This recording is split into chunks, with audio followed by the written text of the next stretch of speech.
ایک ایسا چشمہ جس کا پانی پینے والا قیامت تک کے لیے لافانی ہو جاتا ہے، ایک ایسی پراسرار ہستی جو صدیوں سے زندہ ہے اور آج بھی بھٹکے ہوئے مسافروں کی رہنمائی کرتی ہے۔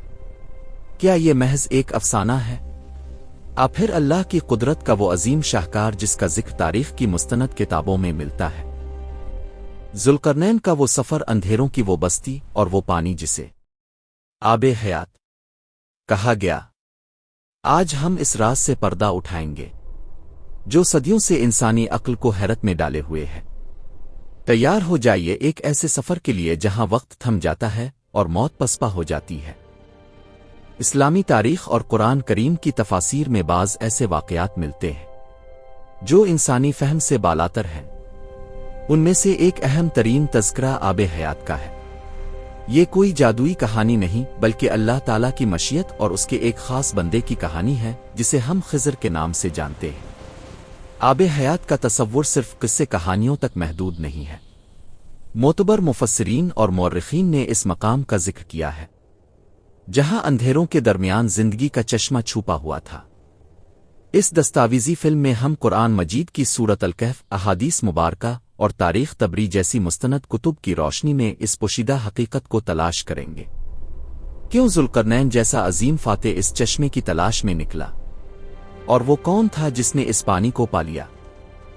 تاریخ اسلام کے اوراق ہمیں ایک عظیم بادشاہ کی طرف لے جاتے ہیں جن کا لقب ذوالقرنین تھا۔ وہ محض ایک فاتح نہیں تھے بلکہ اللہ کے برگزیدہ بندے تھے جنہوں نے مشرق سے مغرب تک اللہ کا پیغام پہنچایا۔ روایات میں آتا ہے کہ ذوالقرنین کو اپنی سیاحت کے دوران علم ہوا کہ زمین کے ایک گوشے میں ظلمات یعنی اندھیروں کا ایک ایسا علاقہ ہے جہاں سورج کی روشنی نہیں پہنچتی، اور اسی اندھیرے کے بیچوں بیچ عین الحیات آب حیات کا چشمہ موجود ہے۔ ان کے دل میں ایک تڑپ پیدا ہوئی۔ یہ تڑپ لمبی زندگی کے لالچ کی نہیں تھی بلکہ اللہ کی عبادت اور اس کی زمین پر عدل و انصاف قائم کرنے کے لیے طویل مہلت پانے کی تھی۔ انہوں نے اپنے لشکر کو تیار کیا اور اس مہم پر نکل کھڑے ہوئے جس کا انجام کوئی نہیں جانتا تھا۔ سفر کٹھن تھا۔ لشکر ایک ایسے مقام پر پہنچا جہاں سے روشنی ختم ہو رہی تھی۔ یہ وادی ظلمات تھی، وہ جگہ جہاں دن اور رات کا فرق مٹ جاتا ہے۔ ذوالقرنین نے اپنے سب سے قابل اعتماد ساتھی اور اپنے لشکر کے ہر اول دستے کے قائد کو بلایا۔ یہ شخصیت کوئی اور نہیں بلکہ حضرت خضر علیہ السلام تھے۔ ذوالقرنین نے حضرت خضر سے کہا، اے خضر، آپ اس اندھیرے میں داخل ہوں اور اس چشمے کو تلاش کریں۔ حضرت خضر علیہ السلام اللہ کے حکم پر اس پراسرار اندھیرے میں داخل ہو گئے۔ ان کے پاس ایک خاص نور تھا،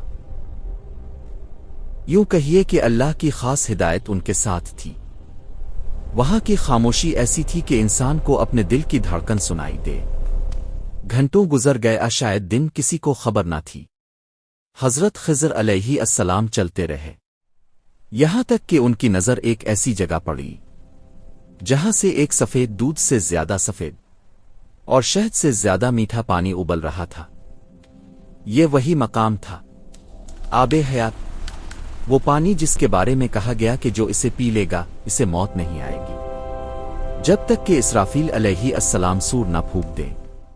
حضرت خضر علیہ السلام نے اس پانی سے وضو کیا، اسے پیا اور اللہ کا شکر ادا کیا۔ دلچسپ بات یہ ہے کہ ذوالقرنین جو اس مہم کے بانی تھے وہ اس چشمے تک نہ پہنچ سکے۔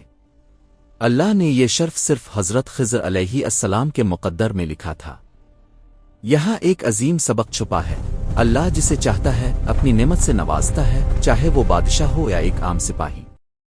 جب حضرت خضر واپس آئے اور ذوالقرنین کو اس کی خبر ہوئی تو انہوں نے اسے اللہ کی رضا سمجھ کر قبول کیا۔ انہوں نے جان لیا کہ لمبی زندگی اللہ کی دین ہے اور جسے وہ چاہے عطا کرے۔ روایات کے مطابق جب ذوالقرنین کا لشکر وادی ظلمات، اندھیروں کے علاقے میں داخل ہوا تو وہاں ایسی تاریکی تھی کہ کچھ سجھائی نہیں دیتا تھا۔ لشکر مختلف حصوں میں بٹ گیا۔ حضرت خضر علیہ السلام چونکہ ہر اول دستے کی قیادت کر رہے تھے اور اللہ کی خاص رہنمائی ان کے ساتھ تھی، وہ سیدھے اس چشمے تک جا پہنچے۔ جبکہ ذوالقرنین اور باقی لشکر راستے کی دشواری اور تاریکی کی وجہ سے اس خاص مقام تک نہ پہنچ سکے اور بھٹک کر دوسری طرف نکل گئے۔ کچھ روایات میں آتا ہے کہ اللہ تعالیٰ نے فرشتوں کے ذریعے یہ بات پہلے ہی واضح کر دی تھی کہ اس چشمے سے صرف ایک ہی شخص پی سکے گا۔ ذوالقرنین نے یہ کوشش ضرور کی، لیکن جب انہیں معلوم ہوا کہ حضرت خضر اسے پی چکے ہیں تو انہوں نے ذرہ برابر بھی حسد شکایت نہیں کی، بلکہ اسے اللہ کا فیصلہ مان کر سر تسلیم خم کر دیا۔ علماء کرام ایک لطیف نکتہ یہ بھی بیان کرتے ہیں کہ ذوالقرنین کو اللہ نے دنیا کی بادشاہت، عدل و انصاف اور فتوحات کا کام سونپا تھا۔ ان کا مشن زمین پر اللہ کا نظام قائم کرنا تھا۔ دوسری طرف حضرت خضر علیہ السلام کو تکوینی امور، کائنات کے مخفی نظام کی ذمہ داری دی گئی تھی، جس کے لیے انہیں طویل زندگی کی ضرورت تھی۔ اسی لیے حیات جاویدنی کا تحفہ انہیں عطا کیا گیا۔ ذوالقرنین کا نہ پہنچ پانا ان کی کسی ناکامی کی علامت نہیں تھا، بلکہ یہ اس حقیقت کا اظہار تھا کہ انسان چاہے کتنا ہی طاقتور کیوں نہ ہو، اسے وہی ملتا ہے جو اللہ نے اس کے لیے طے کر رکھا ہو۔ آب حیات پی لینے کے بعد حضرت خضر علیہ السلام کی زندگی عام انسانوں جیسی نہ رہی، وہ تاریخ کے مختلف ادوار میں نمودار ہوتے رہے۔ قرآن کریم کی سورۃ الکہف ہمیں اس عظیم ملاقات کا احوال سناتی ہے جو حضرت موسیٰ علیہ السلام اور حضرت خضر علیہ السلام کے درمیان ہوئی۔ سمندر کے کنارے جہاں دو دریا ملتے ہیں، وہاں حضرت موسیٰ علیہ السلام نے اس ہستی کو پایا جس کے پاس وہ علم تھا جو اللہ نے موسیٰ علیہ السلام کو بھی نہیں دیا تھا۔ مچھلی کا زندہ ہو کر پانی میں جانا اس بات کی علامت تھا کہ یہاں وہ ہستی موجود ہے جس کا تعلق حیات یعنی زندگی کے اس خاص چشمے سے ہے۔ وہ تین واقعات، کشتی میں سوراخ کرنا، لڑکے کا قتل اور دیوار کی تعمیر، ان سب نے ثابت کیا کہ حضرت خضر علیہ السلام کائنات کے ان پوشیدہ رازوں کو جانتے ہیں جو عام انسانی آنکھ نہیں دیکھ سکتی۔ یہ سب اسی لدنی علم کا حصہ تھا جو اللہ نے انہیں عطا کیا تھا۔ اب سوال یہ پیدا ہوتا ہے کہ کیا حضرت خضر علیہ السلام آج بھی زندہ ہے؟ مفسرین کی ایک بڑی جماعت جن میں امام طبری اور دیگر شامل ہیں کا ماننا ہے کہ وہ آب حیات پینے کی وجہ سے اب بھی حیات ہے۔ وہ صحراؤں میں، سمندروں میں اور حج کے موقع پر موجود ہوتے ہیں۔ تصور کیجئے ایک ایسی ہستی جو ہزاروں سال سے انسانی تاریخ کو اپنی آنکھوں سے دیکھ رہی ہے، جس نے فرعون کا عروج و زوال دیکھا، جس نے سلطنتوں کو بنتے اور بگڑتے دیکھا، وہ ہستی جو اللہ کے حکم سے کائنات کے نظام میں خاموشی سے اپنا کردار ادا کر رہی ہے۔ یہ آب حیات کا وہ کرشمہ ہے جو عقل انسانی کو دنگ کر دیتا ہے۔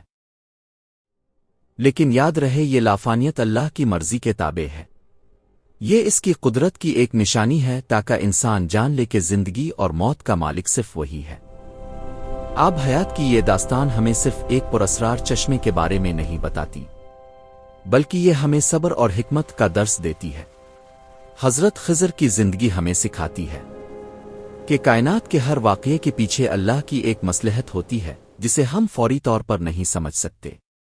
آج کی تیز رفتار دنیا میں جہاں ہم ہر چیز کا فوری جواب چاہتے ہیں، حضرت خضر اور ذوالقرنین کا یہ قصہ ہمیں یاد دلاتا ہے کہ حقیقی زندگی صرف جسم کی بقا کا نام نہیں، بلکہ روح کی پاکیزگی اور اللہ کی پہچان کا نام ہے۔ ابن حیات پینے والا تو ایک ہی تھا، لیکن اس کے ذکر سے لاکھوں دل آج بھی ایمان کی تازگی پاتے ہیں۔ اللہ ہمیں علم نافع عطا فرمائے اور ہمیں کائنات کی نشانیوں میں غور و فکر کرنے کی توفیق دے۔